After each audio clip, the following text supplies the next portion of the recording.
Pernah nggak sih kamu duduk niat mau ngerjain sesuatu, tapi 5 menit kemudian udah buka TikTok, baca buku bentar, terus keinget buka Instagram, kerja sebentar, terus buka YouTube buat nyari lagu, tapi malah nonton 20 menit. Kalau iya, kamu nggak sendirian. Kita hidup di zaman yang segalanya cepat, informasi datang terus tanpa henti, dan tanpa sadar, otak kita dilatih buat pindah-pindah fokus. Terus dan terus, scroll, klik, notif, swipe, bahkan waktu lagi diem, tangan kita refleks cari HP. Masalahnya, ini bukan cuma soal kebiasaan, tapi soal bagaimana otak kita bekerja. Setiap kali kamu dapat notifikasi atau lihat sesuatu yang baru dan menarik, otakmu ngeluarin dopamin, hormon yang bikin kita seneng. Masalahnya, lama-lama otak kita jadi ketagihan hal baru. Jadi ketika kamu duduk, buka buku, atau mulai kerja, itu kerasa flat, nggak ngasih kejutan.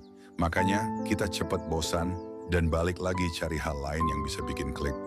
Dulu istirahat berarti benar-benar berhenti. Sekarang istirahat sure scrolling. Padahal scrolling itu bukan istirahat, itu cuman ganti jenis konsumsi. Otak kita nggak sempat benar-benar diam. Akhirnya capek, tapi nggak sadar. Dan saat waktunya butuh fokus, konsentrasi kita udah habis duluan.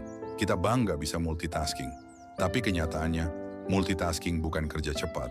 Itu kerja pecah-pecah.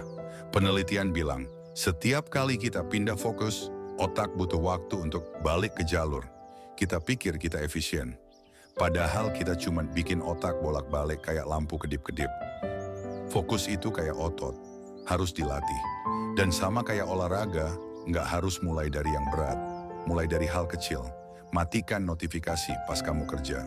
Bikin waktu khusus buat fokus. Misalnya 25 menit kerja, 5 menit istirahat.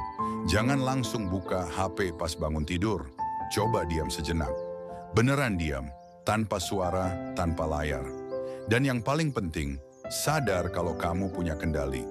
Fokus itu bukan tentang disiplin semata, tapi tentang menciptakan lingkungan yang mendukung. Kita semua lagi belajar fokus di dunia yang bising. Dan gak apa-apa kalau masih sering buyar. Yang penting kita sadar dan mulai pelan-pelan.